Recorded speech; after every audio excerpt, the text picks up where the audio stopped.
Students perform for Bishop Nicholas DiMarzio while he visits 2 Catholic academies in Queens as part of Catholic Schools Week. I'm Tim Harfman, and that story is coming up.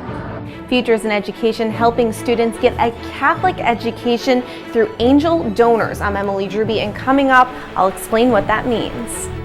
Virginia's Governor Ralph Northam is saying he approves of aborting babies even after they're born. The latest on the controversy over what he said. The power struggle in Catholic Venezuela. A top cardinal calls for Maduro to go. Plus, the fruits of World Youth Day. Hundreds of young women and men proclaim their religious vocations. The news starts right now.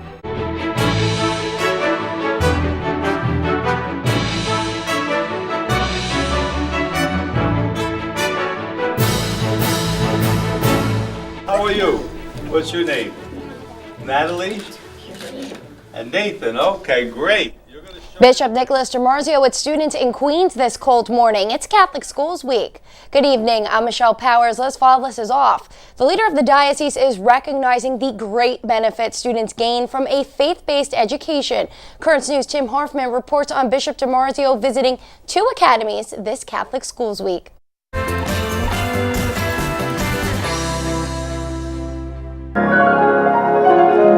Gate Park is a talented musician, performing for Bishop Nicholas DiMarzio as part of his visit during Catholic Schools Week. He appreciates his Catholic education at Flushing's St. Andrew Avellino Academy. They give me a better understanding of my faith, and they really lead me to really believe in God more. Bishop DiMarzio says that's what makes a Catholic education vital. The Catholic schools are second to none. There's great talent, great learning, and great care for the students. It's important because unless we nurture faith, we will find no faith in the future. Nearly 25,000 children attend a Catholic academy in Brooklyn and Queens, and another 11,000 attend a Catholic high school. Superintendent of Schools Dr. Tom Chadzuko says Catholic schools provide a well-rounded education. Emotionally, we engage them. Socially, we engage them. Intellectually, we engage them. And we challenge their talents. We give them an opportunity to really grow and develop. And every child has a talent that we want to manifest. How are you? What's your name? Natalie? And Nathan. Okay, great. Bishop DiMarzio also visiting Sacred Heart Catholic Academy in Bayside for a ribbon-cutting ceremony to open the school's new STREAM Lab, which stands for Science, Technology, Religion, Engineering, Art, and Mathematics, blessing the state-of-the-art equipment with holy water. It's just cool learning about how different things in the world work. How humans work, because it's important to know how we operate and stuff like that. Learning and sharpening their skills as they deepen their Catholic faith.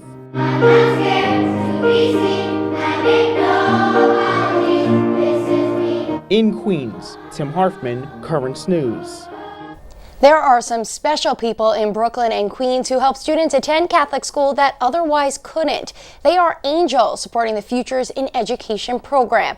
As part of our Catholic Schools Week coverage, Currents News' Emily Druby profiles one of them. While walking the halls of Brooklyn's St. Bernadette Catholic Academy, Mary J. McCartney reminisces about her time in Catholic school. So the memories are great. The foundation is great. McCartney attended Catholic grammar school, high school, and college. I remember praying every day at the beginning of class. Now she's an angel donor with Futures in Education for Brooklyn and Queens, meaning she donates every year to help a student attend Catholic school. Well, Catholic education is such a good investment. Students from Catholic school do very well in high school, in college, and in life. And that's an investment that's worth making. McCartney has sponsored 2 students during the almost 7 years that she has been involved in the program. Currently, she's sponsoring Joseph at St. Bernadette. I just like coming to school up here because of all my nice friends. Joseph loves school. He runs to school every day. He loves his classmates, his teachers. He doesn't like the idea of missing a day of school. Joseph's mother grateful for the help McCartney and Futures in Education provides. Neither one of my kids would be able to come here if we didn't utilize Futures in Education. They're angels, make my life a lot easier. It's a wonderful feeling to help a student get a Catholic education. In addition to providing over $1,500 a year in tuition, angel donors interact with their angel students through notes, cards, drawings, and annual progress reports. They are also able to meet their student or students during an annual angel reception. Just at St. Bernadette, there's 16 students receiving scholarships from Futures in Education. That's more than $22,000. 11 of those students are angel students and have sponsors similar to McCartney. Across the Diocese of Brooklyn, there's 686 angel students in 80 elementary schools. In Diker Heights, Emily Druby, Currents News. To support the vital work being done by Futures in Education, go to their website, futuresineducation.org, and click on Be an Angel to a Student. That's located at the bottom of the page. The accomplishments of Catholic education worldwide were highlighted at the United Nations by the Pope's ambassador, Archbishop Bernardito Auza. He spoke of the major role the Church has played across the centuries in the rise of learning, adding that today, quote, the Catholic Church runs approximately 220,000 schools in all regions of the world, educating more than 65 million children. More than half of these students are girls, and more than half of them are not Catholic. The Holy Father is tapping a neighbor of ours for a new role. The Vatican announcing today that the Pope has appointed an auxiliary bishop of the Diocese of Rockville Center, Bishop Robert Brennan, as the new bishop of the Diocese of Columbus, Ohio. Bishop Brennan was born in the Bronx in 1962. He'll be installed in Ohio at the end of March. Virginia's Governor Ralph Northam is facing backlash tonight after saying he backed a proposal that would allow the abortion of a baby after the child was born. He spoke on the radio yesterday. If a mother is in labor, I can tell you exactly what would happen. The infant would be delivered. The infant would be kept comfortable. The infant would be resuscitated if that's what the mother and the family desired. And then a discussion would ensue between the physicians and the mother.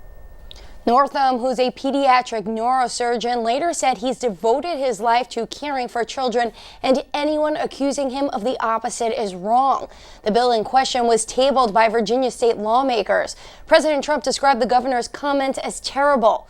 Brooklyn's Bishop Nicholas DiMarzio also spoke about Northam's controversial remarks. We heard today the governor in Virginia who was a physician on top of it, basically was saying, 2 or 3 physicians may be good to make a decision if a child is born, if they can snuff its life out. It's incredible what's being said. Stay with us. We'll hear more from Bishop DiMarzio in minutes. And this week's Into the Deep, he talks about New York's new abortion law that allows the procedure even up to the moment of birth. 3 men are in custody tonight charged with hate crimes after vicious attacks against Jews in Crown Heights, Brooklyn. The NYPD says the suspects are responsible for 2 separate violent assaults within minutes of each other. One of the attacks was caught on camera, where the thugs approached a man and violently beat him to the ground. The 51-year-old victim was treated at the hospital. The other person set upon a 22-year-old yeshiva student who was punched in the face but refused medical treatment. Self-declared interim president of Venezuela, Juan Guaido, has refused to rule out accepting U.S. military support amid the escalating political crisis. He says that the Venezuelan people want to end Nicolas Maduro's dictatorship. Even the former Catholic leader of Caracas is praying for it. Heeding a plea for peace from the Pope. Yo apoyo en este momento a todo el pueblo venezolano, porque es un pueblo que está sufriendo, incluso los que están de una parte y de otra, pero todo el pueblo el que sufre. The Archbishop Emeritus of Caracas is calling on Nicolas Maduro to step down as the president of Venezuela. In an interview with a Spanish-speaking Catholic agency, Cardinal Jorge Arroza said, "I hope Maduro, who always appeals to the Pope's words, heeds those calls and steps down from office, since his administration has been absolutely harmful for the Venezuelan people."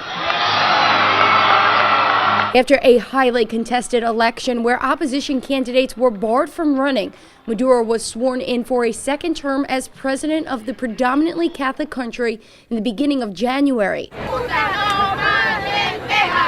Since then, at least 40 people have died and hundreds have been arrested amid protests and a power struggle between Maduro and the self-appointed interim president, Juan Guaido. The European Parliament recognizes Mr. Guaido as the legitimate president of Venezuela.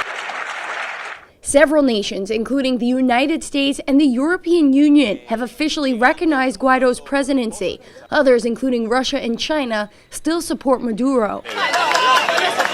Guaido met with the country's armed forces as he is trying to win over their support. Guaido is also thanking the United States. I want to talk to all the American people to want to help us to recover our democracy, our liberty, and I know maybe you know some Venezuelan people in your country, you know all that good people we are, and we want to reconstruction our country, our liberty.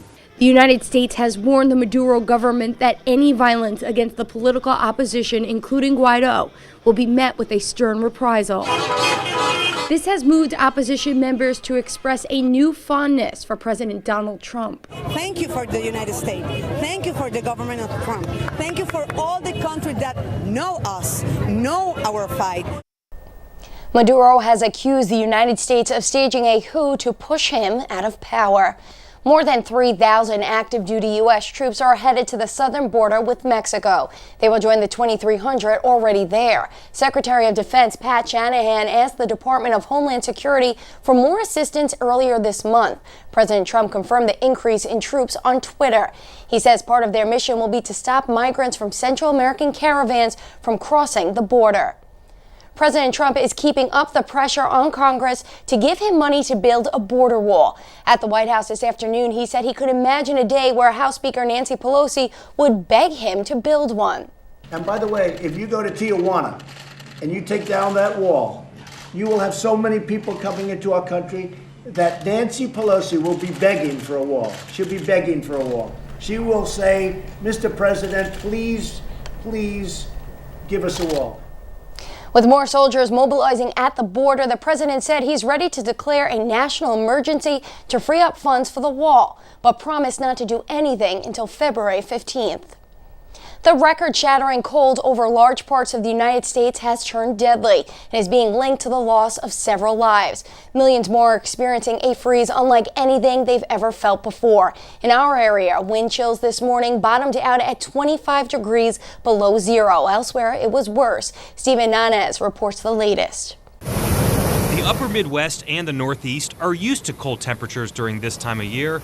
Hat on, scarf, gloves. But typically not this cold. Nose hairs, eyes, everything that's moist is just really frozen. It is like Antarctica right now. It is freezing. From Minnesota and Michigan all the way to New York and Maine, sub-zero temperatures and wind chills as low as 50 to 60 degrees below zero have brought much of the region to a standstill.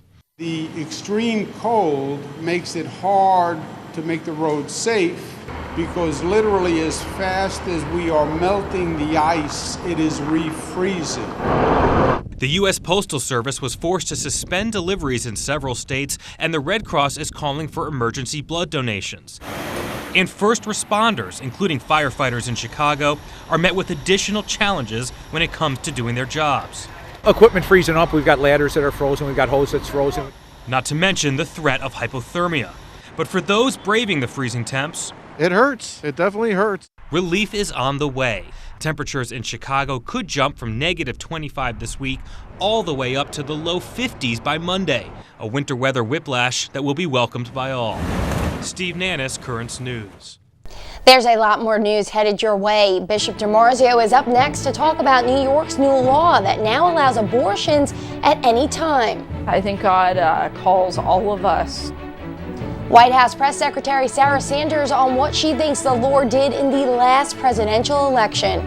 In the wake of World Youth Day, a flood of young people are pledging their lives to the Lord. Do you have a story idea or want to share a tip? Email us at newstips@desalesmedia.org or call our 24-hour number, 718-517-3122. We'll be right back.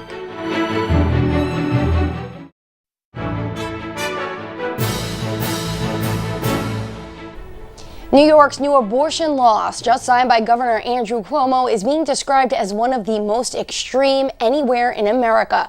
As a result, several Catholics have called for excommunication of the governor. Bishop DiMarzio is joining Ed Wilkinson to talk about the law and the reaction. Hello, Ed. Thank you, Michelle. And yes, Catholics in New York State are really upset about the new abortion bill, which is one of the most permissive in the country. To give us his take on it today, we have Bishop DiMarzio with us. Bishop, Governor Cuomo says he's merely trying to codify Roe v. Wade into the New York State Constitution, but it seems this bill that passed this week goes well beyond that. It seems to. I mean, the Roe v. Wade is the law of the land, but now we're going beyond it with all kinds of, it would seem, regulatory issues that just make abortion more available and less safe, and that's really the problem. Yeah, I mean, one of the things that's really grotesque about this is that a child can be aborted right up until the moment of birth itself. You know, I mean, this is really way beyond what Roe v. Wade was about. Well, it's certainly true, and that it doesn't have to be a physician who performs the abortion. This is all for the providers, make it easier and more profitable for them to perform abortions. Again, the law of the land is the law of the land. If you want to change it, you need to vote people that will change it into the Supreme Court, into the legislature. You know, these are the things that can make a difference. In the meantime, you know, you stand by and look at where are we going? We're going up to the point of infanticide. We heard today the governor in Virginia who was a physician on top of it, basically was saying, you know, 2 or 3 physicians may be good to make a decision if a child is born, if they can snuff its life out. It's incredible what's being said. Yeah. And one of the things about what happened in New York was when it passed in the legislature, there was great applause. When the governor signed it, he seemed to revel in the whole situation. He lit up a building over in Manhattan in pink to celebrate. I mean, it seemed to be a little bit much. Well, because it's become an issue of women's rights, and it has nothing to do with really the life and death of a fetus that's about to be born. So, you know, it's the way it's portrayed. It's seen in the wrong way. The issue is not framed. You know, women have rights. Of course they do. Every individual does. But how this is being interpreted, that a woman has absolute right over a fetus, which is an unborn life, is crazy. I mean, it just doesn't make sense. Yeah. A lot of Catholics, of course, are upset, and they're asking bishops to excommunicate Governor Cuomo. I know that's not your position on this. Why do you think excommunication would not be appropriate? Well, excommunication should be a remedy, or should be salutary, make people stop and think that maybe they're wrong and they ought to do something. I don't think that's going to affect the governor at all. We would probably make him a hero, and that's exactly the wrong thing to do. We need to pray for him that he changes his mind, and that's the power of prayer. We need to vote. We have to vote in the right way. You know, you have to be registered to vote. We know that many of our Catholic people are not registered to vote. They've opted out of the system. They're so disgusted with government.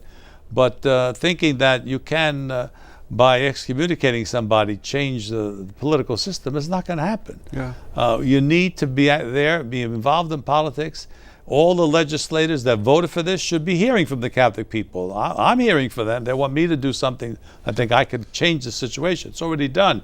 Let those who voted for it tell them you're not voting for them next time. Mm-hmm. Then they understand that. That's all they understand. Yeah. People, especially in Democratic primaries, who are pro-life, they seem to be reluctant to run because they know they're not going to get nominated by the Democratic Party. How do we begin to, you know, change this around a little bit? Because I mean, the Democrats are so strong here in New York State. But we have to run people in all the Democratic primaries that are Democrats, that understand there's certain platforms in the party platform, certain planks in the platform that make sense, that are pro-life, where many things are anti-life. So I think that's what has to be done, and it can be done. It's a matter of the primaries. Very few votes can make a difference.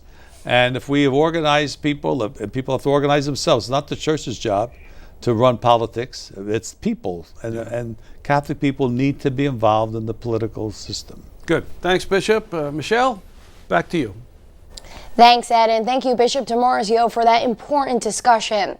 Tonight, more good news about World Youth Day in Panama. Over 1,000 young women and men who attended the celebration of their faith with the Pope are pledging their lives to Christ. Melissa Butts has that report.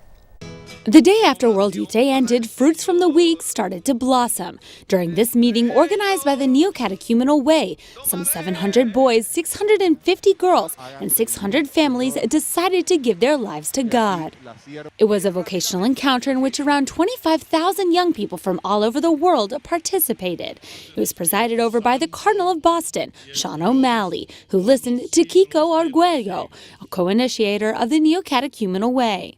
He told the participants that afternoon was going to change many of their lives to become a fascinating adventure. God needs Christians to change the world so that the gospel is announced to all nations, because the most important thing in this world and in this life is the proclamation of the gospel. Then he asked the boys to ask themselves if God was calling them to priesthood. After praying, 700 stood up and accepted the proposal. Next, he asked the girls the same question. Around 650 responded affirmatively, some very emotional at their yes. Kiko's conversion has led to and allowed many to convert. We are so grateful for his conversion and for the Neo-Catechumenal Way. It has been a gift, a very special grace for the Church. In Rome, Melissa Butts, Currents News. Pope Francis is gearing up for another trip. On Sunday, he's heading to the United Arab Emirates. In a video message today, the Holy Father said he's looking forward to it. Caro popolo degli Emirati Arabi Uniti, Al-Salam alaikum. La pace sia con voi. Mi rallegra incontrare un popolo che vive il presente con lo sguardo rivolto al futuro. Francis also thanked everyone involved in the preparation of his journey. White House Press Secretary Sarah Sanders says that divine will played a role in President Trump's victory over Hillary Clinton in 2016. I think God calls all of us to fill different roles at different times, and I think that he wanted Donald Trump to become president, and that's why he's there. And I think he has done a tremendous job in supporting a lot of the things that people of faith really care about. Sanders also spoke about House Speaker Nancy Pelosi calling the president's border wall immoral. Sanders said that was ridiculous. Still to come on Current News, news about heart disease and what the experts are saying, and a Valentine's Day heart that comes from outer space that could be had in time for Valentine's Day. We'll be right back.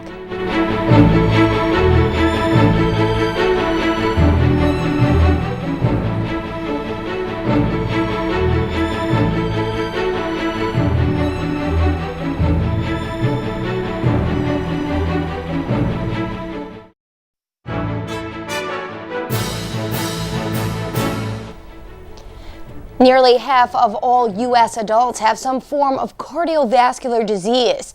That's the word tonight from the American Heart Association. The group has created a new way of classifying the disease with changes to blood pressure guidelines.